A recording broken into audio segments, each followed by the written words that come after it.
And of course, menorah is a symbol of freedom, freedom for all faiths and the spreading of light, and of course the miracle of oil that took place in the temple in Jerusalem. You see now, of course, the beautiful shots of the Western Wall at night, and this is a very interesting architectural menorah, as you saw many from around the world, and of course we have Rabbi Kagan once again at the wall with this beautiful menorah and a very special guest. I know we're going to be joined by the Chief Rabbi of Jerusalem, Rabbi Shalom Mashash, and at this point in the program I'd like to throw over to Rabbi Kagan in just a moment, but just to remind everybody, one of the messages of the Rebbe that this holiday was one of responsibility and opportunity.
And thank you, Jerusalem. And now, of course, we see once again this beautiful site, approximately, I think it's 6 hours difference, about 9 o'clock at night. And there I see the Chief Rabbi of France, Rabbi Citrouk, who I had the pleasure to interview several years ago. And he's always got an interesting shot for us. This year it looks like he's about 120 feet above the ground. Rabbi Mashash, rather ready to light the menorah in the city of Paris. So let's, without any further ado, throw it over to them and this absolutely incredible sight of this tremendous menorah that they have, one of the largest in the world, surely. And as you can see, the beautiful framing of the Eiffel Tower behind it. And where else are you going to get to see rabbis on a cherry picker about to light a menorah? This is Lubavitch for you. They go to any length to do the job right. Rabbi?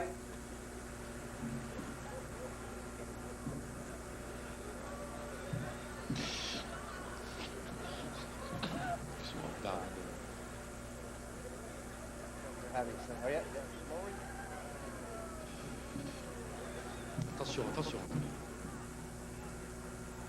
Ça y est, c'est suffit.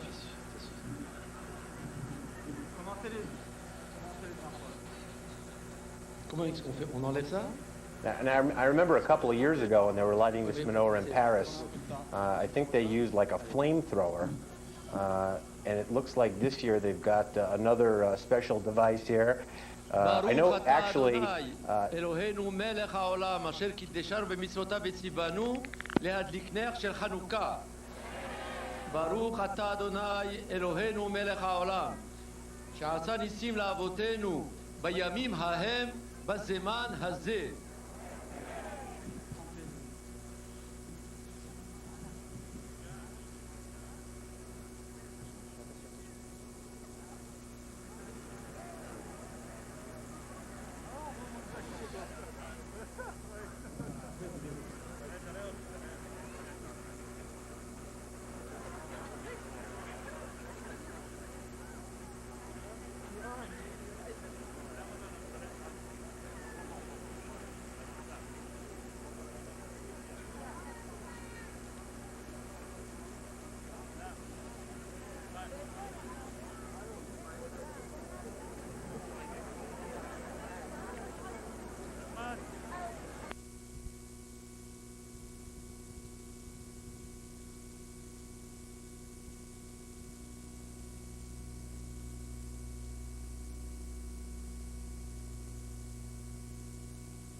menorah lighting that takes place each and every year in Washington, D.C. This is a special menorah that's located just behind the Rose Garden, right across from the White House. This is something that's usually organized by the American Friends of Lubavitch, and I know we have many of them who are involved with the show, whether it's Rabbi Avram Shem Tov or his son Levi, who you're going to be seeing in this next piece from Washington, as well as Stuart Eisenstadt, who is the Undersecretary of Commerce. He's also an ambassador to several European nations, and as well as those dignitaries who are there lighting the menorah across from the White House lawn. We also have the Marine Corps Band. So you've got everything together for the holiday. Let's go now and take a look at that videotape.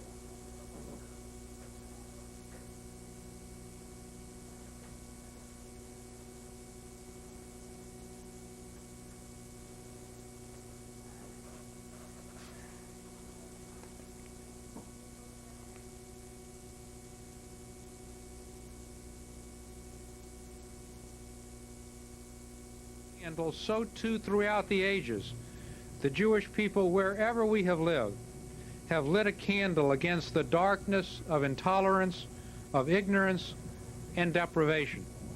We have been, in the words of the Bible, a light unto the nations throughout the world and in our special corner of the Middle East. This special menorah has an even more special meaning, however. The courage and bravery of the Maccabeans is reflected in the courageous and dedicated work that the Chabad Lubavitch movement does every day to bring light into Jewish communities and to individual Jewish homes, as they feverishly work to put people in touch with their Jewish spirituality. At a time when in the United States our greatest threat as a Jewish community is internal assimilation, not external anti-Semitism, their energy and their leadership are particularly important in lighting our way. Today, the worldwide global efforts of the Chabad Lubavitch movement encompass the total spectrum of Jewish living, spiritual and physical, intellectual and emotional, communal and individual, providing support for everyone, regardless of their denomination. The great luminary of our generation, the Lubavitcher Rebbe of blessed memory. And the Rebbe said, and he continues to guide us in the following message: Chanuka is the symbol of triumph, of freedom over oppression, of spirit over matter, and of light over darkness. Let us dedicate ourselves to educate ourselves and to educate all those that we come in contact with to the realization and recognition what we are about, what life is about, and where our destiny leads us. And that is the moment of redemption, which is imminent, a moment in which this world will be redeemed out of the darkness into the light of perfection with the coming of Mashiach Tzidkenu. And now we'll proceed with the lighting of the menorah.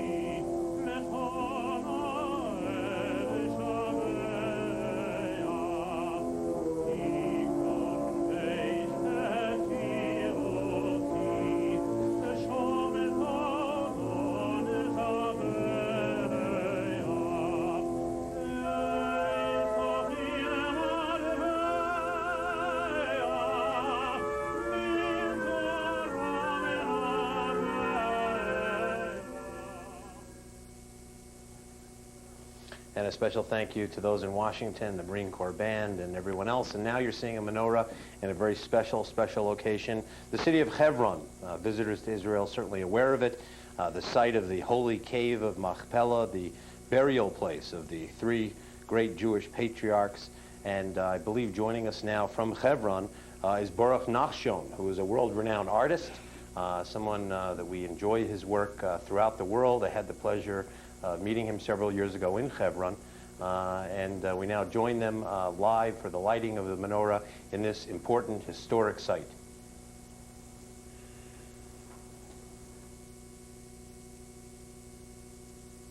Jacob, Sarah, Rivka, Rachel, and Leah, we have the joy to invite the manager of the yeshiva of Shavei Hebron, of the Jewish community in Hebron, to give the light to the chief rabbi of Kiryat Arba. We want to say thank you very much. We are still alive. We will live forever and ever in this city, the holy site of the patriarchs.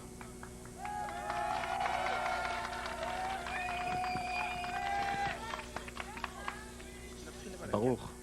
ברוך אתה אדוני אלוהינו מלך העולם אשר קידשנו מצוותיו וציוונו להדליק נר חנוכה. ברוך אתה אדוני אלוהינו מלך העולם שעשה ניסים לאבותינו בימים ההם בזמן הזה.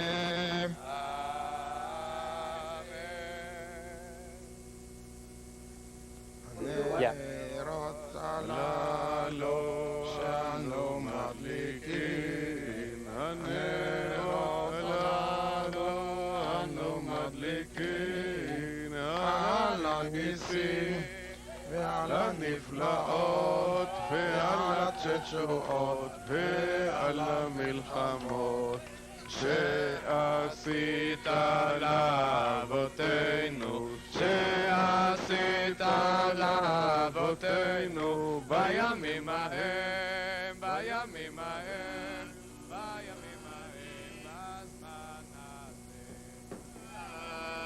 At your ways.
Chanuka Live, as we do each year, we're spanning the globe as we go from location to location. We left Hebron, we went back to the City of Lights in Paris, and of course now we're back to seeing an illuminated Western Wall, the holiest site in the Jewish world, of course, in the heart of Jerusalem. As you can see, really soldiers, vigilant, people from all different backgrounds, whoever they are, you can always find them at the wall. And of course now back in Hebron, and what's interesting is they sing this song, as you can hear the singing of Jewish melodies in all different languages, all different ethnic backgrounds of people. What binds them together is the faith that all of them have and all of us have in the 5 books of Moses and the Holy Torah, which binds the Jewish people together, and the belief of that. And of course here again the site in Jerusalem, and I think as we mentioned before, the site where the miracle of Hanukkah took place itself. And here again we're seeing some of the brave children in Paris, and again I know you can't feel it through your television, but I understand it's absolutely freezing there. And a real burst of growth in the Jewish community in Paris in the past several years. You see thriving Jewish institutions. I was there several years ago where we saw one brand new school at Kol Sinai, and now I know that there's a new $16 million project being built by Lubavitch in the heart of Paris, France, a testimony to the strength of Judaism in that part of Europe, and to the leadership of Rabbi Azimov and many of the Lubavitcher leaders there. And it's also interesting to point out there's more of a Jewish presence in Paris than anywhere else in Europe. Back now to Hebron, a city certainly in the news that you hear about quite often. And behind them you see the cave of Machpelah, one of the most popular sites for Jews to visit, one of the holiest sites certainly in the Jewish world, and in fact a holy site to people from many, many faiths who come to visit it, to read and to see before their eyes what's written in the Torah, to see the truth of it and to see the historical significance of not only this city but of that special place. And what again you see in each location is the lights of the menorah, the spreading of light, and that's what's really, I think, what's so special about Hanukkah Live, is that you see the unity of the Jewish people in a way that's very easy for people to understand through the, I guess, what is another miracle, which is the miracle of live satellite transmission.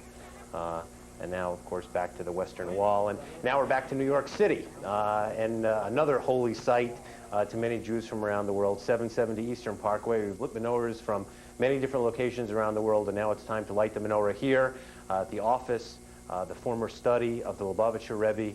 Again, a place that we talked about before. Many people talked about the eyes of the Rebbe and the fact that they were so powerful and so illuminating.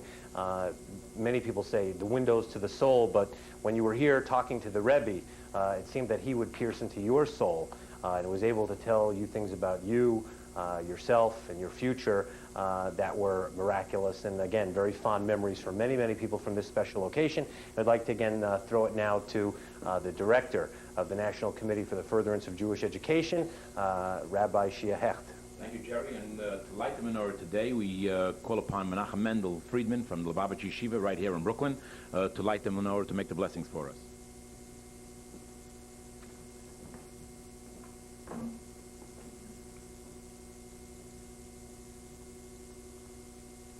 Baruch atah Adonai Eloheinu melech haolam Asher kedishanu b'mitzvosav v'tzivanu lehadlik ner Chanukah.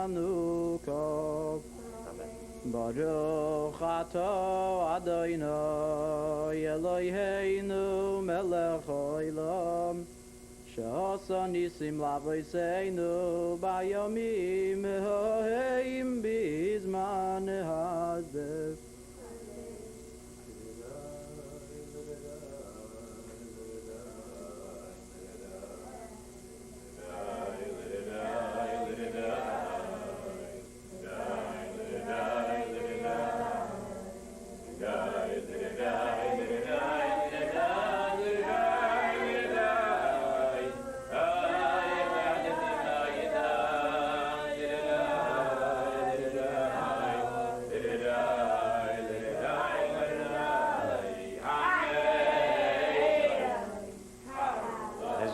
Starting early in New York with the singing of Haneros. Go ahead and sing, guys, because people around the world are going to be joining in, as they do every year from different locations, the singing of this special song, Haneros.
always one of the very special moments of Hanukkah Live where we basically do our globe-trotting around the world and hear the Song of Enero sung in so many different languages. Again, we're seeing Paris, France, an absolutely stunning shot at the foot of the Eiffel Tower.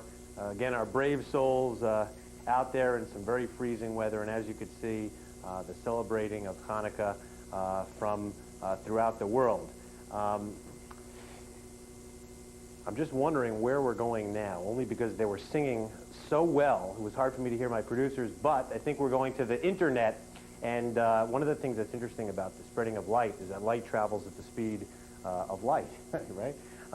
And another thing that travels at the speed of light actually is electricity, and electricity is what powers the World Wide Web. And for a number of years now, Lubavitch has had a location on the World Wide Web, and we're looking now at their website specially for the Festival of Light, especially for the holiday of Hanukkah. And I know that there's several different very interesting menus here. I think you can see the address there on the World Wide Web, www.festival.chabad.org. And here you can see the history of the web. And I know they have a special dreidel game that you can play, which is interactive. And this is a site that is updated every single day. More than 60,000 people from around the world are tuning into that website, learning more about Judaism, asking questions, conferencing with rabbis, studying Torah, and finding out more about holidays. So after you watch Hanukkah Live today, it's a good idea to go ahead, turn on your modem, turn on your computer, and surf the web and find Chabad there and learn more about the holiday of Hanukkah, just in case you missed us earlier. We're going to do something now that I think we did actually a number of years ago, and it's a very interesting story. Lots of times we see these very colorful lights. Many menorahs are lit with olive oil, some, though, with colorful candles. Where do these candles come from? The truth is that the largest factory making the candles for Hanukkah menorahs comes from, where do you think? Well, if you don't know, the answer is actually the Holy Land. They come from Israel, and if you ever wondered how do they make candles for these menorahs, we have the answer for you right now. A candle is made from paraffin wax. This wax has been chemically extracted and processed from petroleum. While the wax is still in a hot liquid state, different colored dyes are added to each of the vats.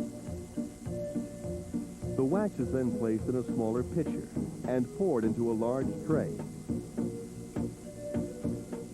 As the wax cools and hardens, it is pushed through a steel form, which already contains an embedded wick.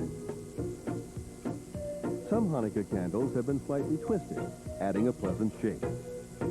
Each candle is approximately 5 inches long and pencil thin, yet it is made to fit snugly and securely into a waiting menorah. This business began about 60 years ago. I have owned this business for 2.5 years. The previous owner started it in Warsaw, Poland. A box of Hanukkah candles, when packaged, will have 44 candles inside.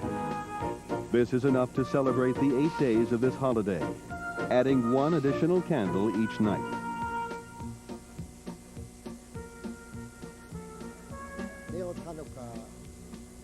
After Hanukkah, we start all over again, making candles for the next year. 70% of our product is for export, mostly for the United States, Canada, France, and Australia. These boxes of candles are shipped to more than 30 countries as Jews all around the world unite by their light in commemorating the amazing miracle of Hanukkah.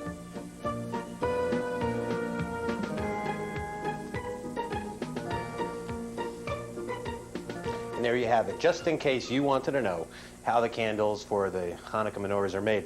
And what's interesting about menorahs is they take many different sizes and shapes, and as you could see in our show today, you saw so many different kinds of menorahs from around the world.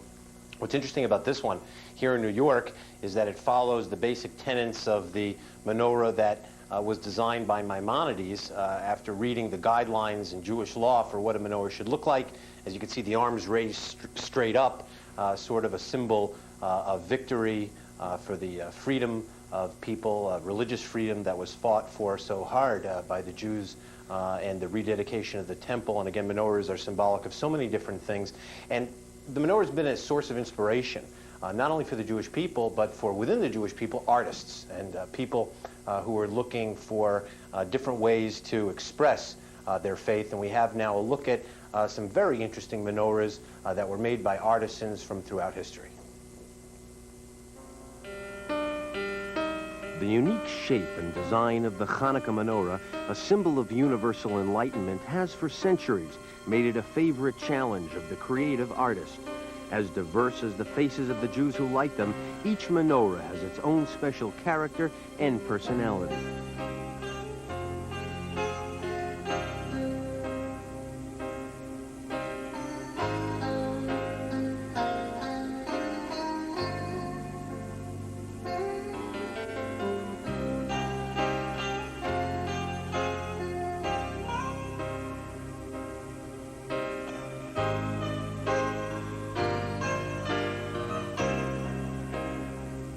Chanuka menorahs can differ significantly depending on country of origin, but they always have 8 branches for flames that are lit in succession each of the 8 nights of Hanukkah. The 9th wick, called a shamus, is lit every night and serves as the lamplighter for the rest.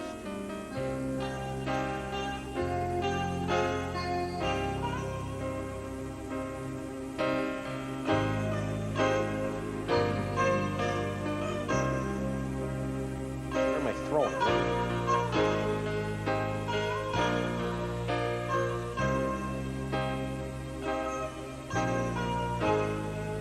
Chanuka menorahs can be made of almost any material, from silver and gold to wood, stone, pottery, or even glass.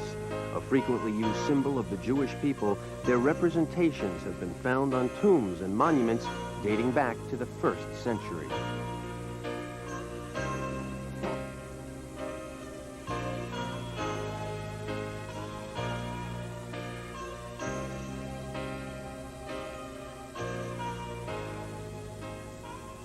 And as someone just said, here in New York, which is very apropos, you now get a round-trip ticket around the world to Jews again in our different locations. As we've told you before, the 8th year of Hanukkah Live, and I believe each and every one of those years we've had shots like this from the Eiffel Tower in Paris, and of course this year again bringing you shots from Israel and New York, and from many other locations that we bring you via videotape, and basically bringing the Jewish world together on this beautiful holiday, the Festival of Lights. There you see Jerusalem and the many people who are out there about 11 o'clock at night now in the Holy City at the Western Wall. As you can see, an inset of another important city within Israel, the city of Hebron. Some of the soldiers there who are protecting the Jewish citizens in that city, as you see actually quite commonly throughout Israel. And of course, this is what we love about Hanukkah Live, is the dancing and the people who take this holiday very, very seriously, a holiday of joy, a holiday for children, a holiday really of family, where families come together and spin the dreidel and light menorahs and eat latkes. There's probably 1,000 different recipes. That's another thing we can get from the website. There's a good latke recipe. And as you can see again, sub-zero temperature does not defy people from coming out. Certainly, in my experience, has never defied Lubavitchers from going anywhere, whether it was the weather, whether it was a far-flung location to celebrate this holiday. In years past, we've seen soldiers celebrating this holiday in the middle of military zones, actually, lighting menorahs on top of tanks and dancing with jelly donuts in some of the most remote locations you could imagine. And here again, in the city of Hebron, the cave of Machpelah, the burial places you heard earlier of Abraham, Isaac, Jacob, and of course all of their holy wives, the matriarchs as well. And I think we'll just turn up the sound now and listen to some of the sights and sounds of Hanukkah Live.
here again you're seeing some of the joyous footage from Paris, France, the City of Lights at the foot of the Eiffel Tower. Beautiful scene each and every year during Hanukkah Live, and of course Jews from throughout the world. As you mentioned before, a real resurgence of Judaism that you see. Many people who really grew up in environments where they didn't know that much about Judaism, now really being stressed in Paris. Large classes, very popular there, and some beautiful shots now as we're seeing two different impressions superimposed. The Western Wall in the background, as you can see the Kotel Plaza lit. It's about 11 o'clock at night there. And in the foreground, the city of Hebron. As we mentioned before, one of the holiest sites in Israel, where people are now dancing. And as we mentioned much earlier in the show, the site of the wall being where the temple dedication actually took place, the site of the Holy Temple itself, and a place where Jews from throughout the world come, and even non-Jews come to pay their respect to this very, very holy site. We just also wanted to put a reminder in for those of you that might have missed earlier that you can find out more about the Festival of Light by surfing the World Wide Web at www.festival.chabad.org. And they have interactive games and so forth there.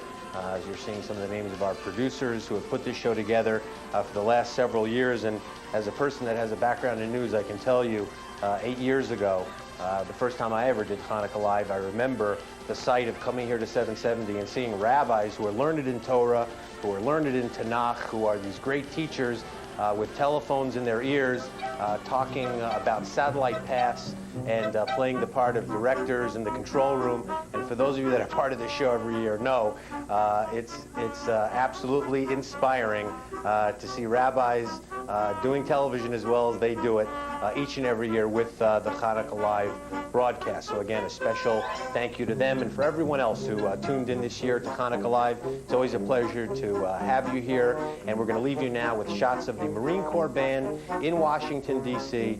And once again, my name is Yosef Mordechai Ben Tzvi Hershlev Halevi, alias Jerry Levine, wishing everyone a happy, healthy, and wonderful Hanukkah here from 770 in New York. Happy Hanukkah, everybody.